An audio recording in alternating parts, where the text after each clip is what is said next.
Bodybuilding has to this point been dominated by dynasties or eras. It is impossible to sum up the sport's history with a series of names: Arnold, Haney, Yates, Coleman, Cutler, Heath. But one amazing bodybuilder that never managed to bag an Olympia is Flex Wheeler. Let's hear Dorian Yates' opinion on why Flex Wheeler never managed to beat him. Dorian Yates versus Flex Wheeler. Dorian Yates, also known as The Shadow, is considered one of the greatest bodybuilders in modern history, holding 6 consecutive Mr. Olympia titles. Growing up in England, his troubled youth started after the death of his father. With little guidance, a 19-year-old Yates found himself in a youth detention center where his strength impressed many. Watching other great bodybuilders like Lee Haney inspired Yates to join them on the list of the best ever, and with extreme attention to detail and the utmost dedication, Yates began training. Soon enough, he began winning. The 90s saw a major shift in competitive bodybuilding. During that shift, we saw the emergence of the mass monster, namely the 6-time Olympia champion Dorian Yates. Yates was the first mass monster to dominate the bodybuilding world. He was a massive figure during his heyday and turned back every challenge that came his way after winning his first Olympia championship in 1992.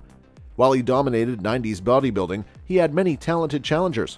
One was Flex Wheeler, who gave Yates all he could handle. For many, Flex Wheeler, despite never winning an Olympia title, is the best bodybuilder that ever lived.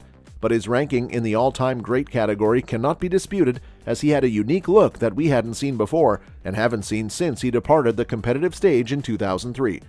In addition, he was one of the most enigmatic and mercurial bodybuilders ever, sort of the Kai Green of his era, without the braids, standing on head poses, and tearful chain fence outpourings.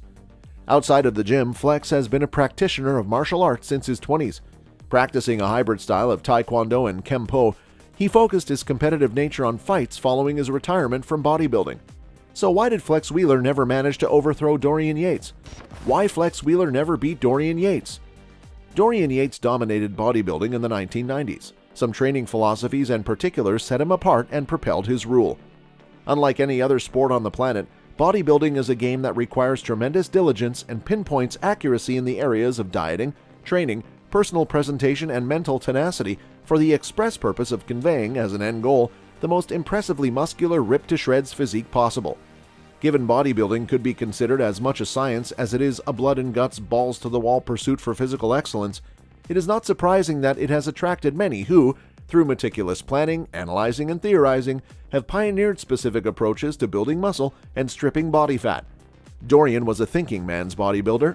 Having read all available literature on training, nutrition, and psychology as it pertains to performance improvement, the man variously described in bodybuilding circles as the Shadow, partly for his ability to come from nowhere to overwhelm his opposition, and the Beast from Britain, based on his savage approach to training, tenacity, and killer instinct in the gym, had sifted through screeds of information before adopting an approach that would take him to the top.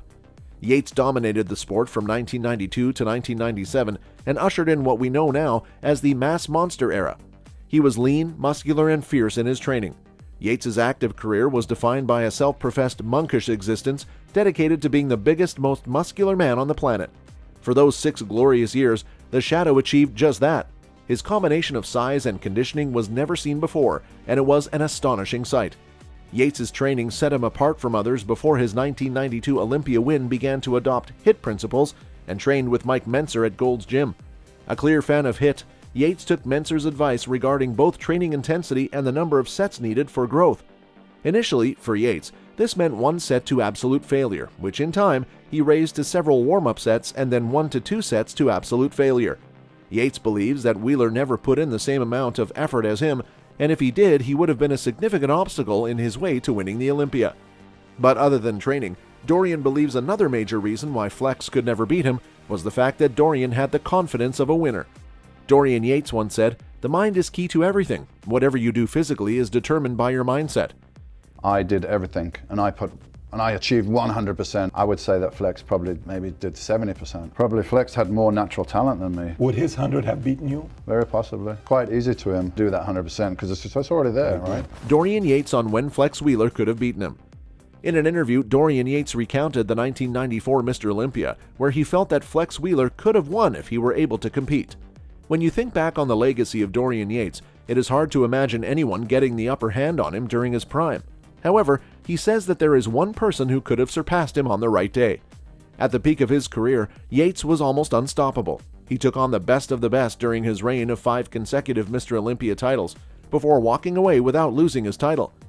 When he finally called it a career in 1997, there was nobody who had gotten the better of Dorian for a very long time.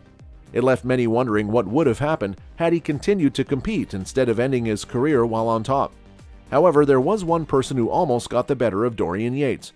Speaking in an interview, the bodybuilding legend was asked about who could have had the potential to beat him while he was reigning as champion. For the most part, he says nobody could have touched him, but there was one name that stuck out. In 1994, Dorian felt like he was not at his best physique and that Flex Wheeler could have beaten him if he were able to compete that year. From there, Dorian Yates was asked a hypothetical question: if he were not competing at the time that he was a champ and was instead coaching one of the other top bodybuilders of the time, who would have been most successful? To him, that honor again went to Flex Wheeler. Dorian felt that Flex's training ethic was not always the best and that he could have done well to help Wheeler find even more success. It is clear to see that Dorian Yates has a lot of respect for Flex Wheeler and the physique that he brought to the stage. It does make you wonder what could have been between these two, especially in 1994. Why didn't Flex Wheeler compete in 1994? With a nickname like the Sultan of Symmetry, Flex Wheeler's legacy as a professional bodybuilder is defined by success and unpredictable injury. Winning the Arnold Classic 4 times, 1993, 97, 98, and 2000, the Sandow eluded him, losing out in 1993 to Dorian Yates and Ronnie Coleman for subsequent victories. Following his second-place finish in 1993, Flex was involved in a near-fatal car accident that almost left him paralyzed. The resulting injuries, including breaks to his C4 and C5 vertebrae and numerous other bones in his body, and subsequent depression, prevented him from competing in the 1994 Olympia.